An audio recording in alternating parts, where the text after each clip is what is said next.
Welcome to daily scan initiative. आज का पहला टॉपिक है एपैक समिट। एपैक का फुल फॉर्म है एशिया पैसिफिक इकोनॉमिक कॉरपोरेशन।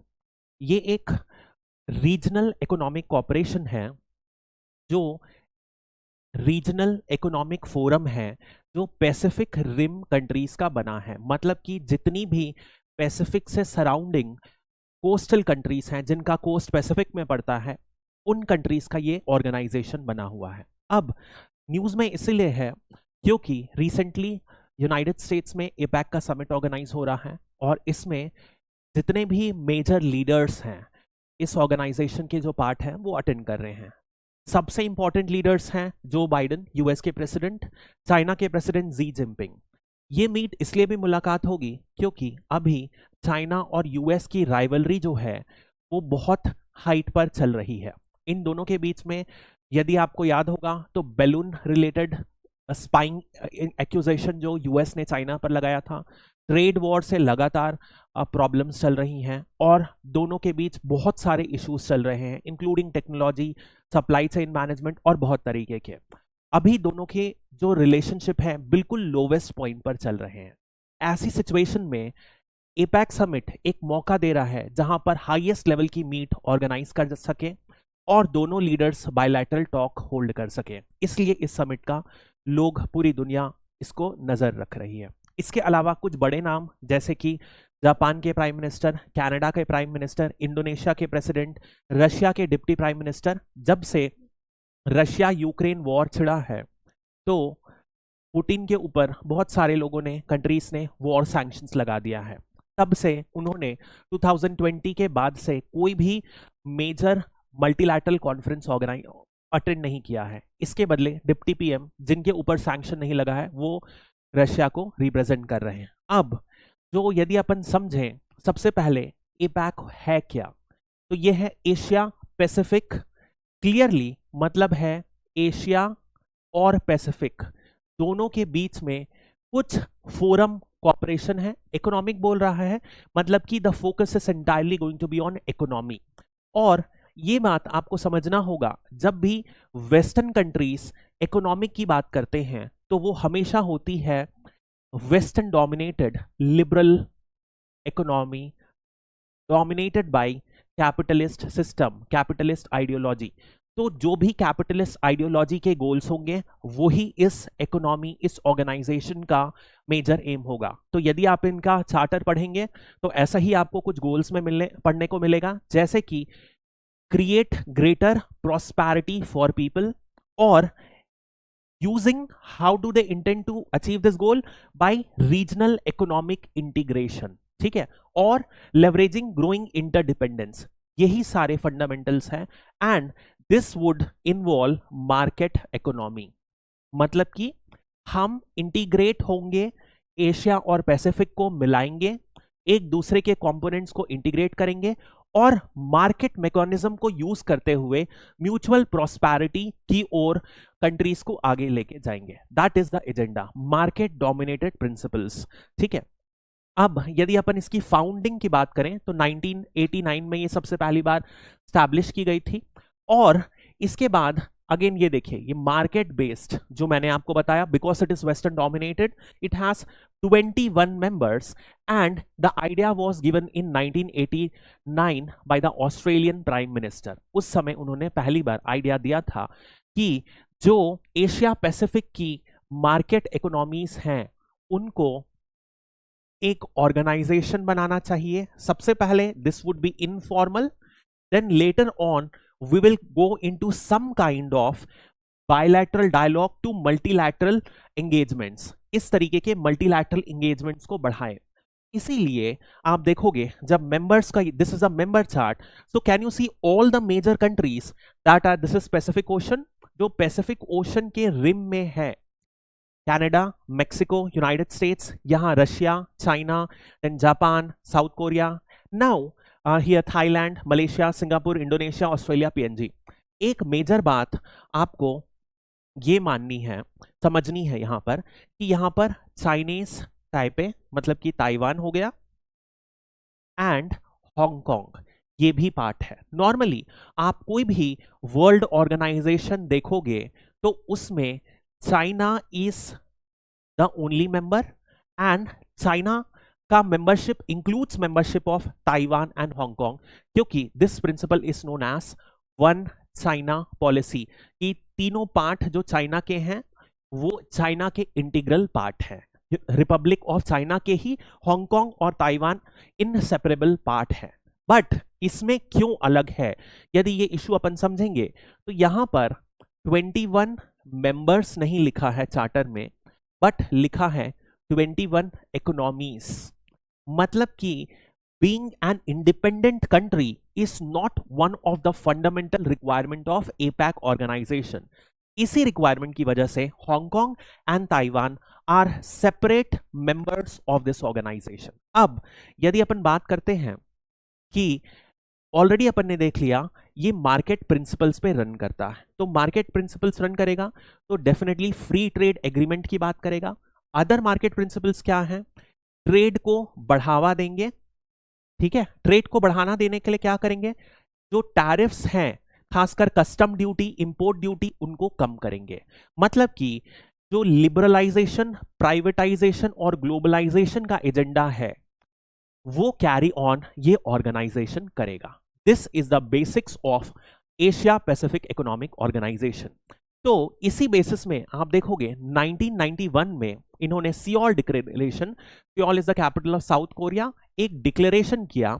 उसमें इनका मानना था कि हम एपैक में एक फ्री ट्रेड एग्रीमेंट फॉर्मुलेट करेंगे, मतलब कि सारे मेंबर्स के बीच में एक फ्री ट्रेड अरेंजमेंट रहेगा, और that became the ultimate aim of APEC organisation. But क्या ये अभी तक ट्रांसलेट हुआ है? नहीं हुआ है। इनफैक्ट ये सबसे बड़ी लिमिटेशन बताई जाती है एपैक की। आप समझिए, यदि अपन मेंबर कंट्रीज को देखेंगे तो यहां पर रशिया है, Russia is not a complete market economy, China भी कंप्लीट मार्केट इकोनॉमी नहीं है। इसके अलावा यदि आप इधर देखेंगे तो यहां पर फिर भी फ्री मार्केट कंपैरेटिवली ज्यादा है, but these two are the major non market economies जिनमें इंटरफेरेंस ऑफ द स्टेट ज्यादा है। तो यदि अपन इसी प्रिंसिपल को समझते हैं तो क्या फ्री ट्रेड एग्रीमेंट क्यों नहीं हो पाया, यदि आप इस बात पे समझेंगे तो सबसे नंबर वन इशू है कि ये बना कब, 1980s के दौर पर। अब 1980s के दौर पर जितनी भी साउथ ईस्ट एशियन कंट्रीज हैं जो आज की डेट में एशियान बनाती है, उन वो बहुत तेजी से ग्रो कर रही थी। इनकी ग्रोथ का एक मेजर रीजन क्या था, because they were getting integrated fast. जल्दी से ये ट्रांजिशन हुए थे, डिक्टेटरशिप और डेमोक्रेसी का ट्रांजिशन हुआ था, बहुत तेजी से ये मार्केट इकोनॉमी की तरफ ट्रांसफर कर रही थी, और इन्हीं रीजंस की वजह से इनको टाइगर इकोनॉमी बोला जाता है, क्योंकि इनमें जो ग्रोथ रेट थी जीडीपी की अबाउट 10% थी। तो ऐसी सिचुएशन में can you understand, United states, Australia ये क्या चाहेंगी कि हम इन एशियन कंट्रीज का ग्रो करते हुए फायदा उठाएं, इसलिए फ्री ट्रेड एग्रीमेंट की बात की गई। तो this was the real intention of APAC being formed, however it could not be translated. अब यदि आज की डेट में अपन देखें, फिर भी एक सब्सटैंशियल रोल है, 2.9 बिलियन पॉपुलेशन है। तो out of the 8 billion people 2.9 है, क्लोज टू 1/3 से क्या थोड़ा ज्यादा ही है। देन 60% जीडीपी एंड 50% ट्रेड है, ठीक है। एक मेजर जो कंट्रीब्यूशन एपैक अपने क्लेम करता है वो ये है कि इनकी डेवलपमेंट की वजह से पॉलिसीज जो हैं एशियन कंट्रीज की लिबरलाइज हो पाई हैं। इस लिबरलाइजेशन की वजह से एशियन कंट्रीज बहुत तेजी से ग्रो कर पाई हैं, और इन्हीं की वजह से ये आज अच्छी इकोनॉमीज है, और इनकी मिडिल क्लास जो है अच्छी खासी रिसिलियंट स्टेज में है, एक अच्छा खासा डोमिनेंट मिडिल क्लास है। ये एपैक अपना क्रेडिट मानता है, ठीक है। अब यदि अपन इंडिया और एपैक की बात करें तो India is not a member of APEC, that is very clear, हमने मेंबर्स देखा है, लेकिन India has always wanted to be a member. तो सबसे पहली बार 1991 में इंडिया ने मेंबरशिप के लिए ऑफिशियल रिक्वेस्ट डाली। 1991 में ही क्यों किया, क्योंकि उस समय इकोनॉमिक रिफॉर्म्स इंडिया ने किया था, एलपीजी रिफॉर्म्स लिए थे मनमोहन सिंह ने, और इसी समय इसके बाद मार्केट इकोनॉमी बन गई इंडिया। अपन ने देखा है एपेक की एक प्राइमरी कंडीशन क्या है, मार्केट इकोनॉमी। इस वजह से माना जा रहा था कि 1991 में India became eligible to be a member, और जैसा ही हुआ इंडिया ने मेंबरशिप भेज दी, बट एक्सेप्ट नहीं हुई। फिर 2016 में अगेन फिर फॉर्मल रिक्वेस्ट दी गई, और इस समय एनडीए की गवर्नमेंट थी, उन्होंने सर्टेन क्राइटेरियाज रखे कि इंडिया को क्यों एपैक का मेंबर बनना चाहिए। सबसे पहले क्या रखा कि size of the economy, India की इकोनॉमी बहुत तेजी से बढ़ रही थी, फिफ्थ लार्जेस्ट उस समय भी हो चुकी थी। एक रीजन ये है ASEAN trade plus China plus US, ये तीन मेजर ट्रेड पार्टनर्स हैं, मतलब कि सारे के सारे मेंबर्स ऑफ एपैक हैं। तो इंडिया का क्लेम था कि इनके बीच में ट्रेड कनेक्टिविटी इंडिया की ऑलरेडी बहुत हाई है, तो इंडिया का हक है। साथ ही साथ यदि आप 2016 के पर्टिकुलरली 18 के बाद देखेंगे तो Indo Pacific became a geopolitical domain. तो एशिया पैसिफिक से ट्रांजिशन हो रहा था इंडो पैसिफिक का। इंडो पैसिफिक के सर पर है India, India seats at the centre of the Indo Pacific realm. Therefore इनका क्लेम एक और तगड़ा क्लेम इंडिया ने रखा। इसके अलावा यदि आप देखेंगे तो ज्योग्राफिकल लोकेशन देख लिया अपन ने, एंड कोई भी मेंबर ने डायरेक्टली अपोज नहीं किया था इंडिया का इंक्लूजन। देयर वाज चाइना की विस्पर्स थी कि चाइना में not permit it, but directly कभी भी नहीं उठा ये मैटर। अब यदि अपन देखते हैं कि उसके बाद भी इंडिया को एंट्री क्यों नहीं मिली एपैक में, इसको समझने के लिए सबसे पहले अपन लोकेशन फैक्टर को ही उठाते हैं। अपन ने क्या देखा था, एपैक में रिम कंट्रीज हैं, Pacific rim countries, but India is not a part of Pacific rim countries. यदि नया रियल्म लिया जाए इंडो पैसिफिक, तो उसमें इंडिया बैठेगा। एशिया पैसिफिक जो ओरिजिनल एम था ऑर्गेनाइजेशन में, उसमें इंडिया फिट नहीं बैठता है। This is the first criteria. Second criteria 1997 और उसके पहले ही यदि अपन देखें तो एक काइंड ऑफ फ्रीज लग गया था। ये इनफॉर्मल मोराटोरियम है कि हम मेंबरशिप एक्सटेंड नहीं कर रहे हैं। दिस वॉज एन अनस्टेटेड क्लेम, और इसकी वजह से कभी इसको हटाया ही नहीं गया और इंडिया का इंक्लूजन में प्रॉब्लम लाई गई। इनफैक्ट यदि आप देखोगे 2015 में यूएस ने एक डॉक्यूमेंट लाया था, और 2015-16 में इंडिया का यूएस एंगेजमेंट बहुत ज्यादा बढ़ रहा है।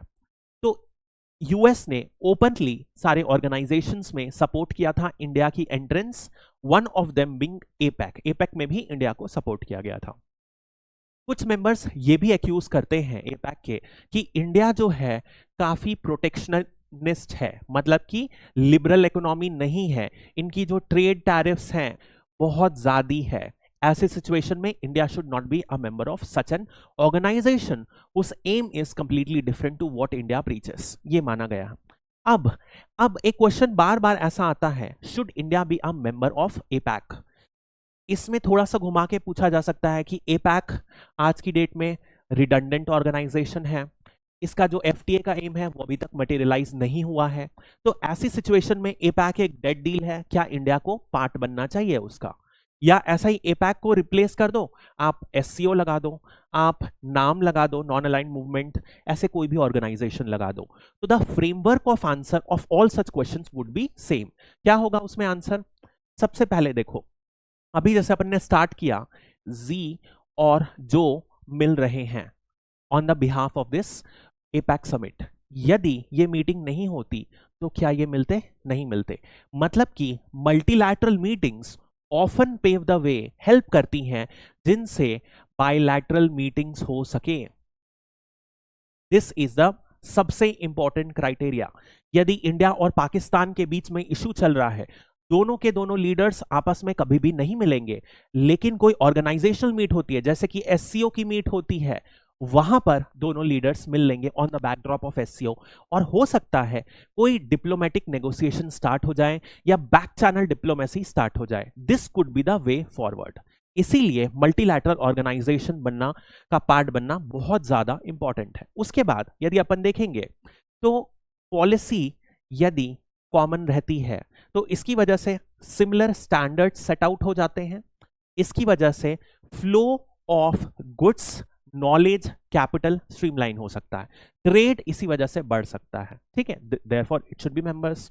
और यदि अपन देखें, यदि अपन अदर मेंबर्स देखें तो बहुत सारे मेंबर्स हैं, जापान हो गए, साउथ कोरिया हो गए, all of these members, US हो गया, रशिया हो गए, सारे के सारे क्या हैं, कुछ ना कुछ एरियाज में इंडिया के अच्छे पार्टनर्स हैं, हेल्प करते हैं, देयरफॉर इनको इंक्लूड करना हमेशा हमारे फायदे में रहेगा, ठीक है। इसके बाद bilateral conversations, India needs to liberalize trade, उसके लिए क्या जरूरत है, एक पोटेंशियल पुश हो सकता है, and finally provide opportunities for problems like trade issues. कई भी दो कंट्री के बीच में फ्रिक्शन पॉइंट है, वो कैसे डिस्कस हो सकते हैं इन मल्टीलैटरल फोरम्स के तौर पर। अब यदि ऐसा क्वेश्चन आता है, has APEC become redundant in the present form, तो भी आप पार्शियली एग्री करोगे, पार्शियली से yes, then you will say no कि नहीं ये अभी भी नहीं हुआ है। तो नो क्यों बोलोगे, अपन पढ़ेंगे yes why it has become redundant, क्योंकि अपन ने देखा है कि primary aim free trade agreement था, सियोल डिक्लेरेशन 1991 में एक प्राइमरी एम था, वो मटेरियलाइज नहीं हुआ। इनफैक्ट यूएस और चाइना जो प्राइमरी कंट्रीज हैं, जो मेजर इकोनॉमीज हैं एपैक की, दोनों के बीच में ट्रेड वॉर चल रहा है, टैरिफ को दोनों बढ़ा रहे हैं, इसकी वजह से जो मार्केट इकोनॉमी या लिबरलाइजेशन प्राइमरी एम है वो नहीं हो रहा है, ये एजेंडा है। बट अभी भी फिर आप बोलोगे नहीं, इसके बाद भी ये रेलेवेंट है, बहुत सारे आप रीजन दोगे क्यों रेलेवेंट है। जो अपन ने डिस्कस किया कुछ वही है कि मल्टीलैटरलिज्म को प्रमोट कर रहा है, देन कोई भी बायलैटरल इश्यूज को रिजॉल्व करने में एक नेगोशिएटिंग फोरम है जहां पर बायलैटरल मीटिंग होती है, ग्लोबलाइजेशन 2.0 की जरूरत है जहां पे न्यू नॉर्म सेट आउट किए जा सके, नए एजेंडास हैं जो कि WTO में सॉल्व नहीं हो सकते due to larger issues, there is a need for minilateral forums जहां पर लाइक माइंडेड कंट्रीज अपने इश्यूज को सॉल्व कर सके। इन तरीके के ऑप्शंस आपको लिख के प्रूफ करना है कि ये आज भी रेलेवेंट है, ठीक है। तो इस तरीके के क्वेश्चंस आते हैं।